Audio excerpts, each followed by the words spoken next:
An old man walks through a beautiful, peaceful cemetery in Normandy, France. This isn't any ordinary cemetery, though.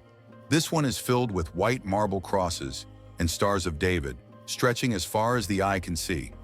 The man is here with his family, his wife, daughter, son-in-law, and 3 granddaughters, but he seems distant.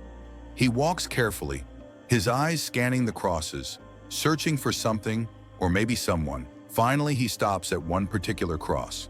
His knees buckle, and he falls to the ground, overcome with emotion. His family stands behind him, silent as he begins to cry. Suddenly, we're transported to June 6, 1944, D-Day.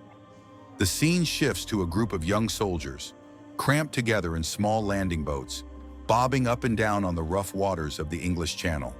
They're headed straight for Omaha Beach, one of the most heavily fortified beaches held by the Germans. The soldiers are nervous, especially Captain John H. Miller, whose hand won't stop shaking. He tells his men to be ready, to check their rifles for sand and water once they get off the boats. But before they can even process what he's saying, the landing ramps open and, bam, machine gun fire rains down on them. It's chaos. Men are being mowed down left and right, and those who try to escape by jumping over the side of the boat aren't any luckier. Some drown under the weight of their gear. Others are shot before they even hit the water. The beach is a nightmare, a deadly trap of bullets, mortar fire, and barbed wire. Miller and his men somehow manage to make it out of the boat and take cover behind obstacles on the beach. But these offer little protection. Miller's ears are ringing, his vision is blurry, and everything around him is pure pandemonium. He drags a wounded soldier with him, only to realize he's dragging half a body. He's losing men left and right, but somehow they push forward. Miller orders his men to use Bangalore torpedoes to clear the barbed wire and mines so they can move up the beach.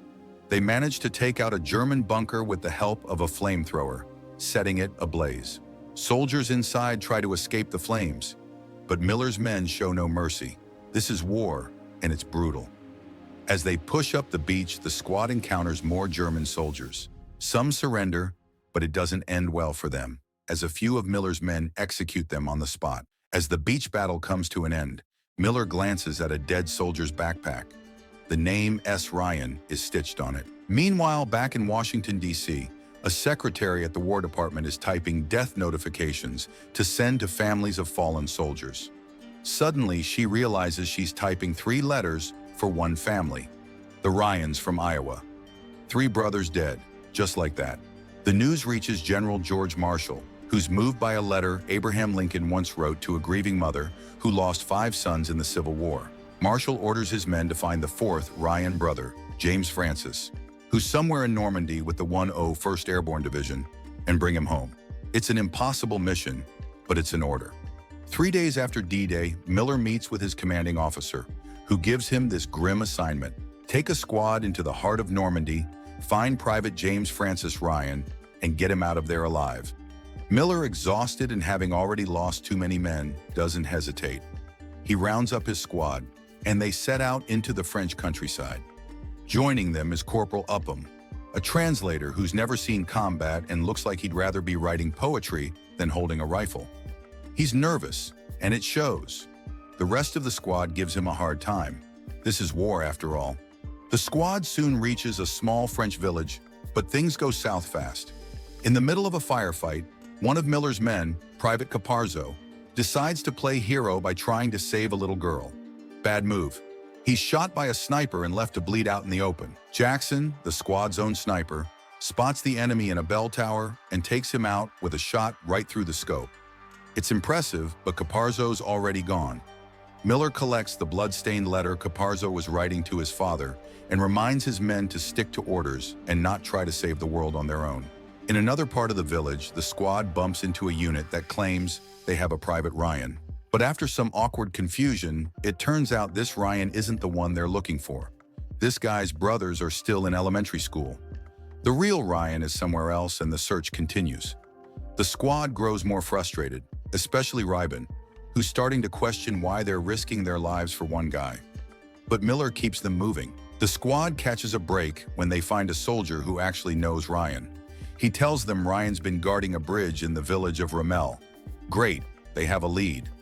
But first, they come across a German machine gun nest near a radar station. Miller decides they need to take it out, even though it's not part of their mission. The squad reluctantly follows orders, but the battle costs them their medic Wade, who dies from multiple gunshot wounds. The mood in the squad darkens as they dig graves for Wade and other fallen soldiers. They capture a German soldier, and the squad wants revenge.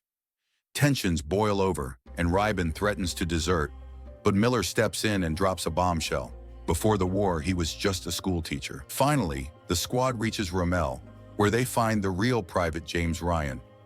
Miller gives him the news about his brothers, but Ryan's response isn't what anyone expects. Instead of packing up and leaving, Ryan refuses to abandon his post. He says he has a duty to stay with his men and defend the bridge, which could be a crucial strategic point. Miller, seeing the determination in Ryan, agrees to help him and his fellow soldiers hold the bridge. If they can't hold it, they're supposed to blow it up. Either way, the Germans aren't getting across. And then the ground shakes. The German tanks are coming. The squad has a plan, but it's a long shot. They use everything they've got, sticky bombs, snipers, machine guns, and bazookas, to slow down the enemy advance. The battle is intense. Miller's men fight valiantly, but one by one, they fall. Jackson is killed in the church tower. Mellish dies in brutal hand-to-hand combat with a German soldier. Horvath takes a hit while trying to fend off the enemy. The squad is getting torn apart. Miller himself is shot while trying to blow up the bridge. And as he lies on the ground, he pulls out his pistol and fires at an approaching tank. It's a hopeless gesture. Or is it? Just as Miller's about to give up, the tank explodes, taken out by a squadron of P-51 Mustang planes swooping in to save the day. Reinforcements have arrived, but it's too late for many of Miller's men. As Miller lies dying, he whispers his last words to Ryan, "Earn this. Earn it." In the present, the elderly man in the cemetery is revealed to be the older James Ryan. He's been standing at Captain Miller's grave, reflecting on the sacrifices made by Miller and his squad. Ryan asks his wife if he's lived a good life, if he's been a good man, and if he's earned the gift Miller gave him. His wife, perhaps not fully understanding the weight of his question, assures him that he has. As the American flag waves in the breeze, we're reminded of the cost of freedom and the men who paid the ultimate price to give it to others.